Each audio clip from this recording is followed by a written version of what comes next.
Hey guys, Razorblade Mango here, and today I am finally going to give my thoughts on Persona 5 Strikers.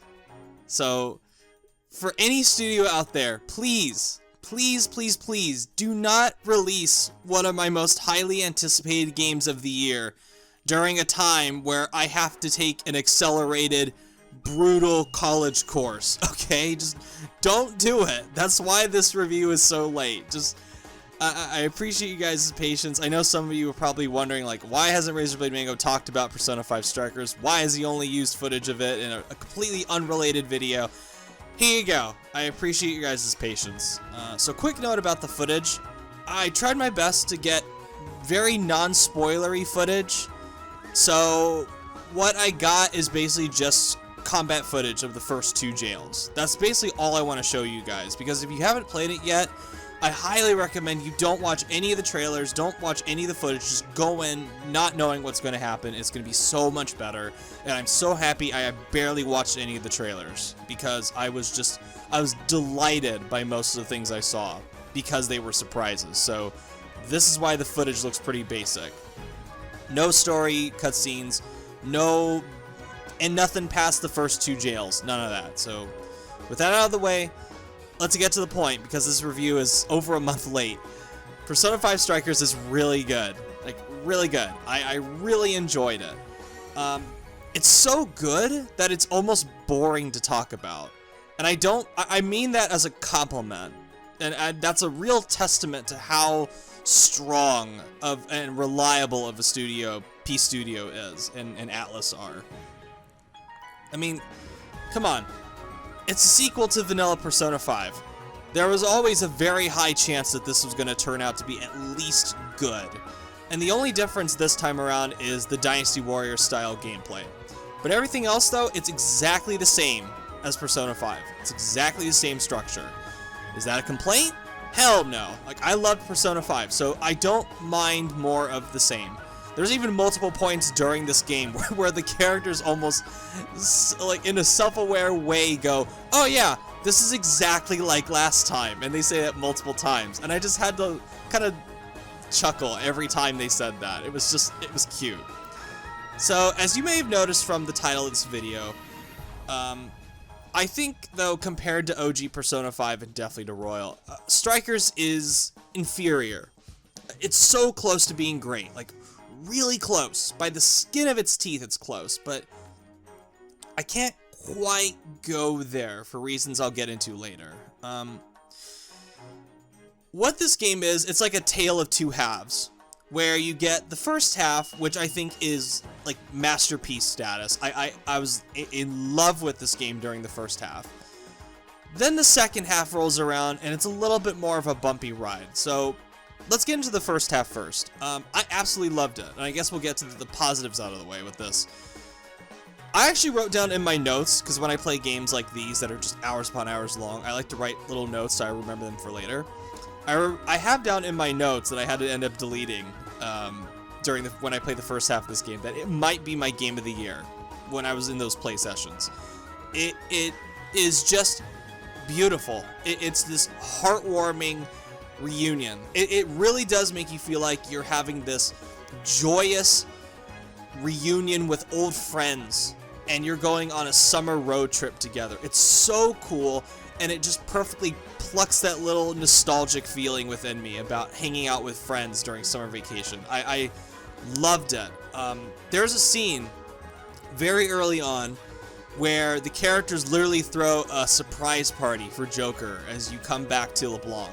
And when I came in and all the characters like jumped up and they're like, surprise, we're so happy to see you again, I had just this like Cheshire Cat style grin on my face, and I had almost like tears in my eyes. I loved it, and I was just so happy to be back in this world. It was like it was like coming home again. And in a lot of ways, it reminds me of Final Fantasy 15.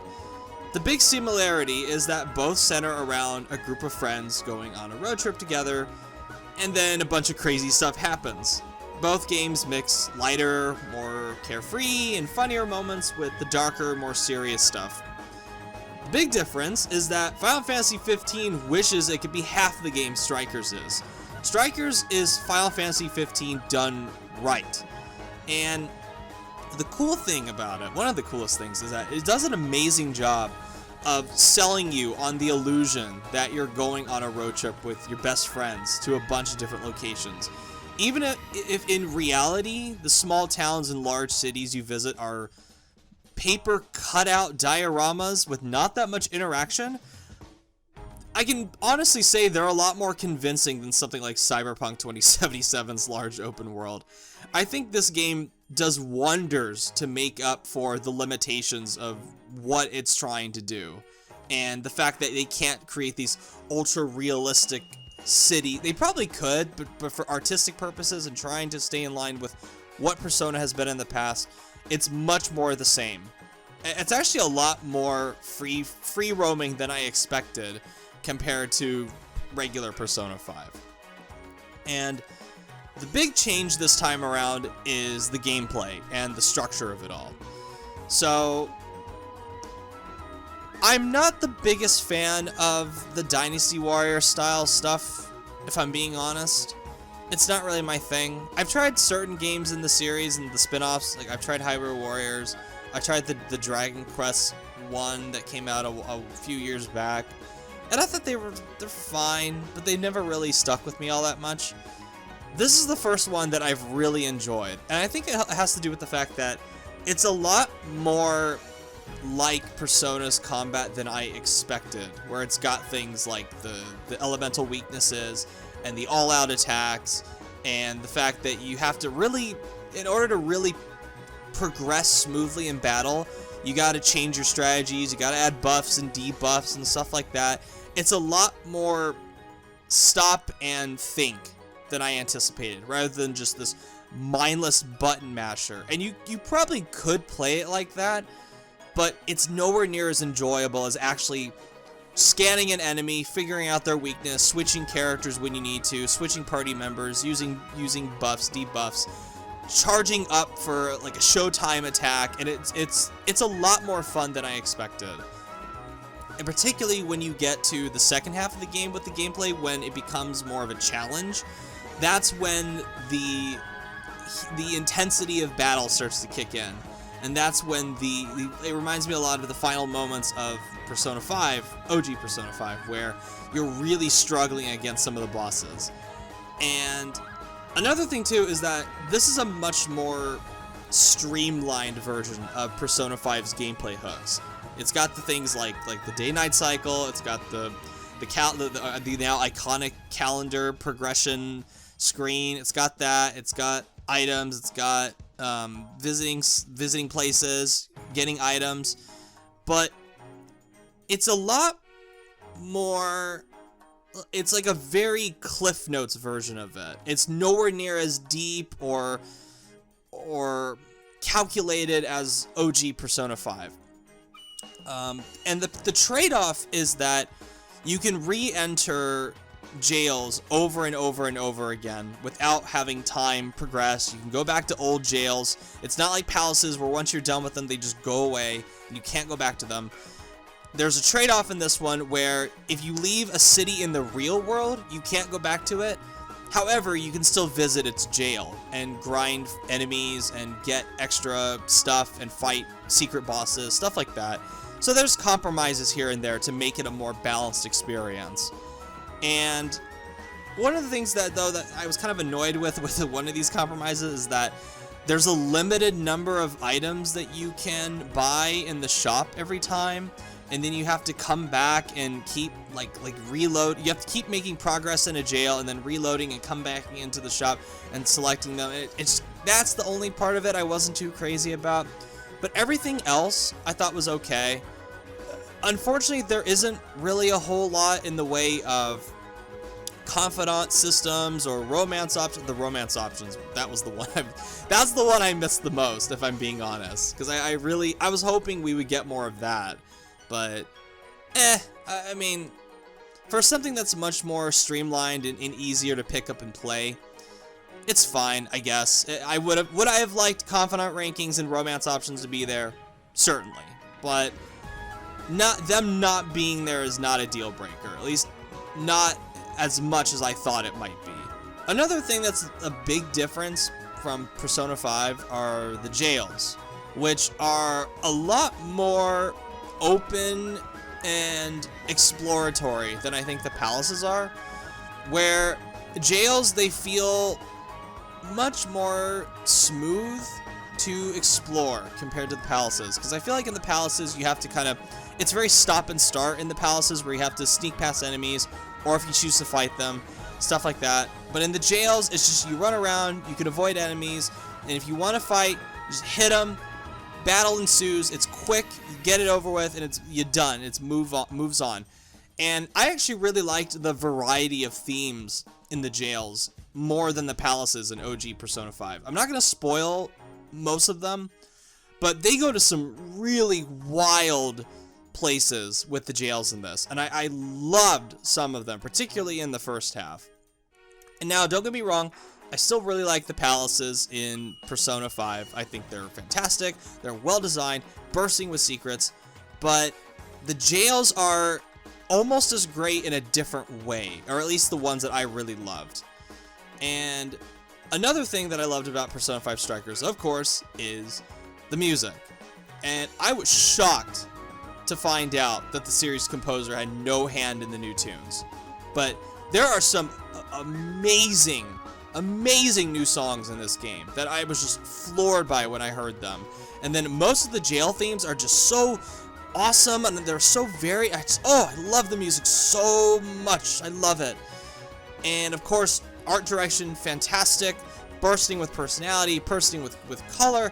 It looks beautiful, puts most next-gen games to shame, runs at a buttery smooth 60 frames. It looks incredible. I love the look of Persona 5 Strikers. But now here's where I have to get into the problems. As I said, this game is like a tale of two halves, where you got the really strong first half, and then you get to the second half.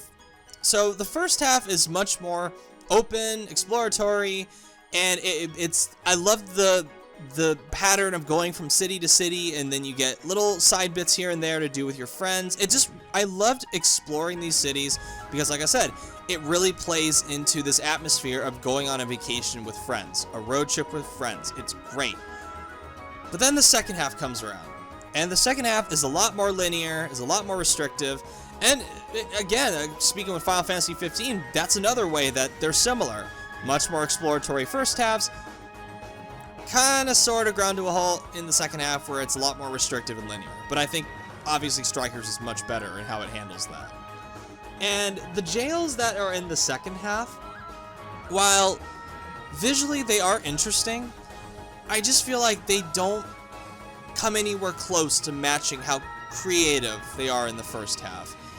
And they end so much faster than the other ones. Actually, the most interesting looking jails in the second half are easily the shortest ones out of the bunch. And that was a real disappointment.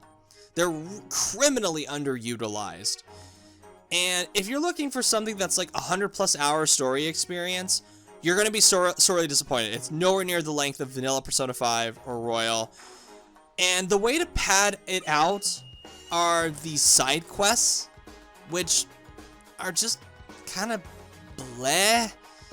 And the thing is, you have to complete these fetch quests periodically to get better weapons and armor from the item shop, and it just, especially towards the end of the game, and I really wanted to do everything in the game, it just became a real grind to finish these, and and the sad thing is, you can't really ignore them if you want the best weapons in the game. If you want the very best that this game has to offer, you gotta complete the side quests, which is, it's not that great. And this is gonna sound very nitpicky, but I think it plays into the overall theme of being on vacation with your friends. The one aspect that I was disappointed with is the cooking, because it's very undercooked. Look, a lot of games these days that have cooking elements, like Final Fantasy 15, Kingdom Hearts, Breath of the Wild, they put their own unique spin on ingredient gathering and actually making the food. The visualization of making the food. But the way Strikers does it is kind of boring. It does have, granted, it does have unique dialogue from the rest of the cast when you make something they love, but there's no visualization of actually preparing the food and eating it aside from those select story cutscenes, like very select story cutscenes. And I harp on this area because cooking outdoors with your homies should be a big aspect of this game. And I was really disappointed by how downplayed it was compared to how it should be. There's not even any visualization of you making the food and then it comes out and it smells wonderful and there's like the well-animated cutscenes. And they do this in OG Persona 5 with some of the stuff, which was shocking to see. But it's not really here in Strikers, which is weird. It's a weird little omission. And again, the game, not necessarily a bad thing that it's similar to Persona 5. That's not a bad thing. But if you're familiar with Persona 5, a lot of the story beats are going to be very predictable, very familiar. So when you know what's going to happen, it's the luster of it is lost compared to how it was the first time around. And that's just a natural thing. That's just the law of diminishing returns. However, there are some moments that I was kind of surprised by what was going on in the story. So those moments, cool, fine. The rest, it's like maybe could be a tad more, less predictable in the end. Maybe. That's just me. But anyway, overall, I really liked Persona 5 Strikers. I had a lot of fun with it.